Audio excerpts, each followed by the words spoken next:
Hello guys! Karon nga adlaw magluto ta og seafoods. Uwang na pod ang atong lutuon guys. So siguradong taob yung kanin niya dito. So before ta magluto guys, kinahanglan una nga limpyuhan ang uwang or shrimp. So ingani day pagtanggal sa intestine guys ha, akong ipakita sa inyo. So kinahanglan ka ani og needle guys para makuha ang maong intestine sa uwang guys. Abang limpyo kaayo siya.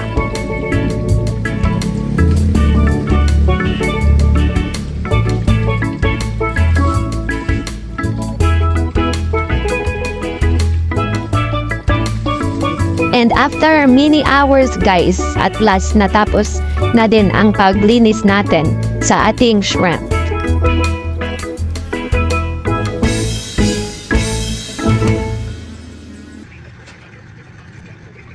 So ngayon guys, magpe-prepare tayo ng mga iilang sangkap na gagamitin natin sa pagluluto ng ating ginataang shrimp. So ito na po yung mga sangkap guys.